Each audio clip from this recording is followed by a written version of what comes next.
क्या साडा की धरती फिर से अशांत होगी? क्या यहाँ के ग्रामीण फिर से मुखबिरी के नाम पर मारे जाएंगे?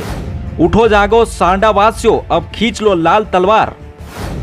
कब तक सहोगे जालिम मुआदियों का अत्याचार? नमस्कार, आप देख रहे हैं न्यूज आपका। सिकोम संगठन ने मुआदियों के खिलाफ एक बार फिर से पर्चे बांटना शुरू कर दिया है। इस बार सिकोम संगठन द्वारा सांडा में रहने वाले लोगों से पर्चे के द्वारा क्या कहा जा रहा है, आपको मैं पढ़ के सुना देता हूं। इसमें लिखा है, प्रिय ग्रामीणों, दोस्तों एवं भाइयों, आप सभी इस बात से भली भांति अवगत हैं कि कोल्हान सांडा क्षेत्र में भाकपा मुआदी नामक एक संगठित गुंडा गिरोह विगत 2 दशकों से क्रांति व जल जमीन की लड़ाई की आड़ में युवक युवतियों को दिग्भ्रमित करते हुए अपनी रोटी सेकने का काम बड़े ही चालाकी से करते आ रही है। वैसे तो भारत की कम्युनिस्ट पार्टी माओवादी एक सच्चे व क्रांतिकारी पार्टी के नाम से अपने आप को संबोधित करती है, लेकिन वास्तविकता यह है कि क्रांति का चोला ओढ़े या गुंडा गिरोह आदिवासी युवक युवतियों, छात्र नौजवानों को दिग्भ्रमित कर अपने देश के साथ गद्दारी व देश के खिलाफ ही लड़ने के लिए प्रोत्साहित करती है। क्या साडा की धरती फिर से अशांत होगी? क्या यहाँ के ग्रामीण फिर से मुखबिरी के नाम पर मारे जाएंगे? आइए इस संबंध में संक्षिप्त चर्चा करें।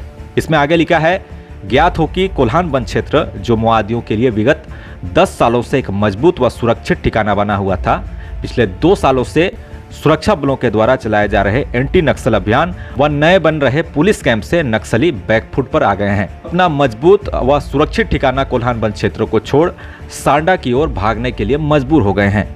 माओवादियों का यह दस्ता दिनांक 3/11/2023 को गंगदा, कासियापेचा, तितली घाट, बहदा के रास्ते सांडा में प्रवेश कर गया है। सुरक्षा बलों को माओवादियों के खिलाफ यह सफलता यूं ही नहीं मिली है। इसके लिए सुरक्षा बलों व ग्रामीणों को भारी कीमत चुकानी पड़ी है।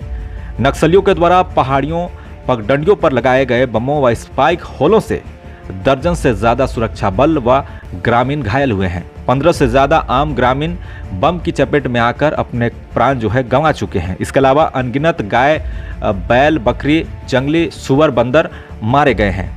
इस दौरान माओवादियों ने पहाड़ जंगल पर स्पाइक होल व बम लगाकर कोल्हान वासियों को, जो जीविकापार्जन के लिए पूर्ण रूप से जंगल पर निर्भर हैं, उन्हें जंगल से बेदखल कर पलायन करने के लिए मजबूर करने का भी काम किया है। कोल्हान में रहते हुए माओवादियों ने अपना खूनी खेल बखूबी खेला है और कोल्हान के धरती को लहलुहान करके छोड़कर चले गए। ज्ञात हो कि सांडा की धरती भी 2002 से 2012 तक माओवादियों के खूनी खेल का दंश झेल चुकी है।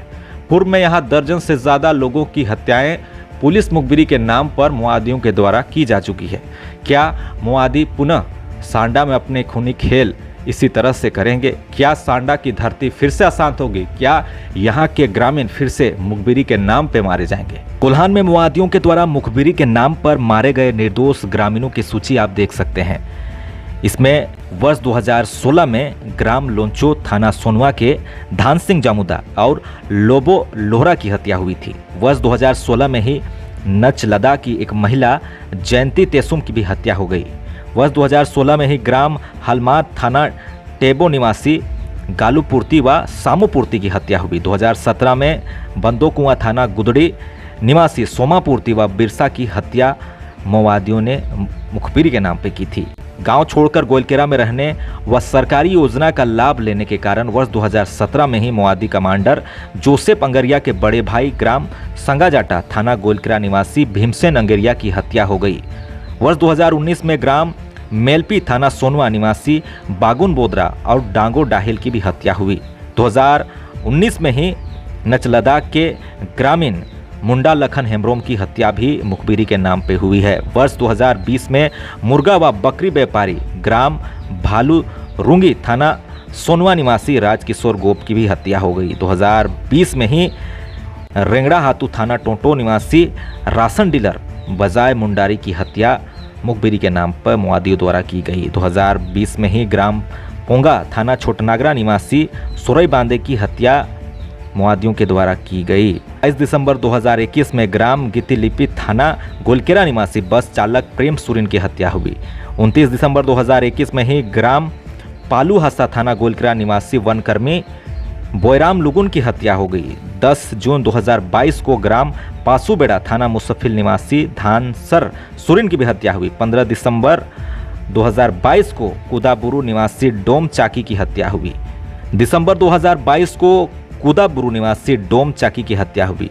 जनवरी 2023 को ही मुआदी समर्थक तुम्बाहाका निवासी प्रताप हेम्ब्रोम को जन अदालत लगाकर जान से मारना और पूर्व मुआदी समर्थक ग्राम पांता एवं गोलकरा निवासी चारों पुर्तु की गोली मारकर हत्या कर दी गई। 19/8/2023 को लोआबेड़ा निवासी रोंदो सोरेन उर्फ डाइबर की गला रेत कर हत्या की गई। दिनांक 19/8/2023 को ही राजावासा निवासी पूर्व मुआदी समर्थक अर्जुन सोरेन की भी हत्या हो गई। 22/8/2023 को रेंगड़ा हाथू निवासी एक ग्रामीण वैद सुपाय मतकम की हत्या की गई। दिनांक 28/8/2023 काटम्बा निवासी कानूराम अंगरिया की भी हत्या मुआदियों ने कर दी। 29/8/2023 को ससांगसाल निवासी मुआदी समर्थक जुगसिंह अंगरिया की हत्या मुआदियों ने की। वहीं 7/9/2023 को इसी साल काशी जवा निवासी रिटायर्ड आर्मी सुखलाल पूर्थी उर्फ पलटन की हत्या मुखबिरी के नाम पर मुआदियों ने निर्मम तरीके से हत्या कर दी। ऐसे कई एग्जाम्पल हैं जो पुलिस मुखबिरी के नाम पर मुआदियों ने उनकी हत्या जो है की जा चुकी है। इस गिरोह का मात्र उद्देश्य है निर्दोष ग्रामीणों की हत्या कर दहशत कायम करना व लेवी वसूलना। इस पर्चे में ऐसा लिखा है। इस पर्चे में उसके जस्ट नीचे कोल्हान में मुआदियों द्वारा लगाए गए आईडी बम की चपेट में आकर अपने प्राण गंवाने वाले निर्दोष ग्रामीणों की सूची दी हुई है। इसमें एतवा पहरिया उम्र 35 वर्ष ग्राम नरेशगढ़ जो कि लातेहार का है। ये घटना 2019 में हुई थी। अगर हम विगत इस साल की अगर बात करें 2023 की, उसमें लोगो गोप उम्र 25 वर्ष जो कि कादरबेड़ा थाना गोलकेरा का रहने वाला था। बाबू लाल अंगरिया जो कि टोटो थाना अंतर्गत पड़ता है, उसकी भी मृत्यु हो चुकी थी आईडी बम की चपेट मारने से 24/5/2023 को। 18/6/2023 को भी कांडे लांगरू की मौत हो गई।